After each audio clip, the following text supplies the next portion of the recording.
Now, I just want to start this episode off by speaking about the racing yesterday, in particular the Norfolk Stakes Race, which we obviously had a horse in. Yeah. Finished third behind a 150 to 1 shot and a 66 to 1 shot. Freak result, really, because obviously the 150 to 1 shot has never won a race before. Yeah. How did it come out and win that race?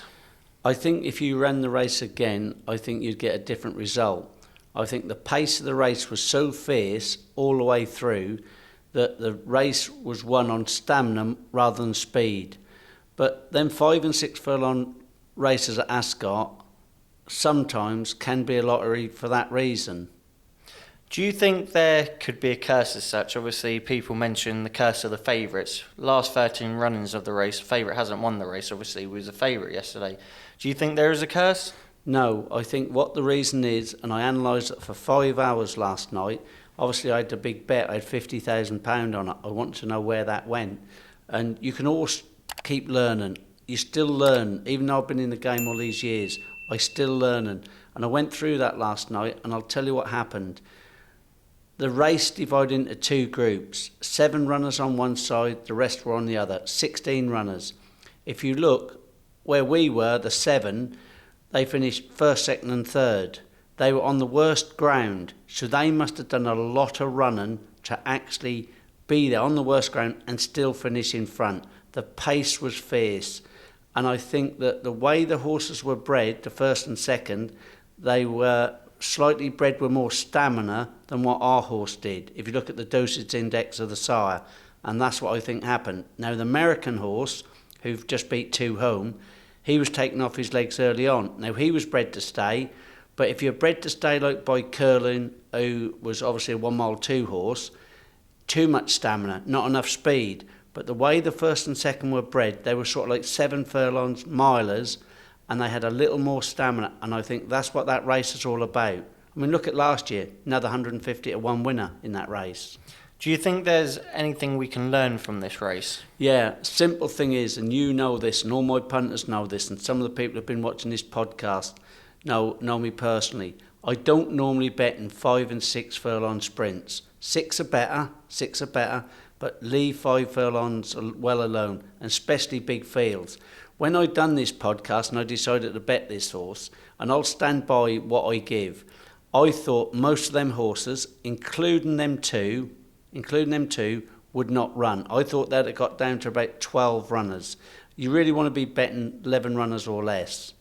Obviously, big fields do create lotteries in racing.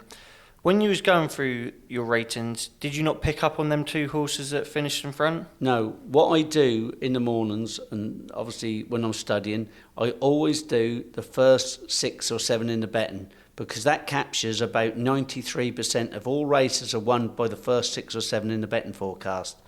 If you get the winner of that race, then you'll get the winner 90% of the time. Now, if you look at the race, I actually won the race with the horses that I thought would be our dangers. I finished in front of them, so my method actually done its homework. I didn't look at the 66 to 1 shot and the 150 to 1 shot, because statistically they'd only got about a 3% chance of winning.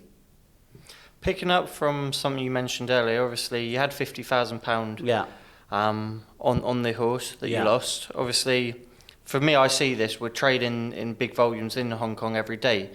But for the average punter and for people watching this show, obviously 50,000 is a lot. Yeah. So how does someone recover from having a £50,000 loss? Well, that's really strange. When you're trading, 50,000 is not a lot, 100,000. But when you're picking horses out, and obviously I bet in them sort of figures, and you expect to win, that does really get you personally. And, you know, you've got to come back from that. Now, I don't rush in. I let the method pick my horses. People who have followed me for years know that I can deliver the goods. But only 8 out of 10 will win. Was that one yesterday one of the 2 out of 10 that get beat? Probably it was. If I look at it again, I think I got carried away with the horse's performance at Sandown. They give good going that day. I've looked, probably the going was a lot quicker. Did he get jarred up? I don't think our horse put his best foot forward, but at the end of the day, he was only beaten a length and 3/4. He wasn't beaten far. Obviously, just want to add one last thing to this episode today. Is there anything for the rest of the week that sort of takes your fancy? I think there's one horse today that'll go close in the 5:35, King of Steel. It's pretty obvious because he was second in the Derby. But even if you look at handicap ratings, he's rated 120. The nearest rival is 112. So he should be giving that horse £8. That's 3 lengths, near enough 3 lengths. Well, 3 lengths over 1 mile 4, surely this horse, and he's obviously his first run of the season, is going to come on for that. This horse really should improve and take these apart in that race. Is it sort of a mention bet, or are you going to have sort of a bet yourself?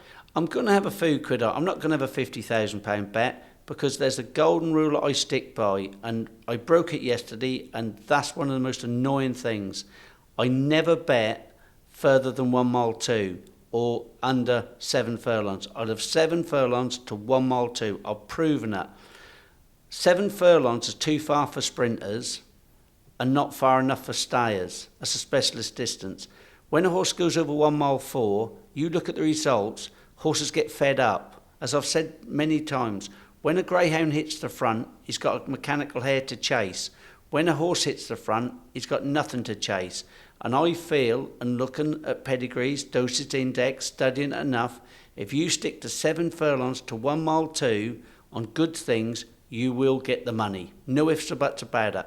Bookmakers love you betting in sprints. They love you betting in these big races. They love it in the St. Ledger. They like playing in the Gold Cup. All lottery races. No good.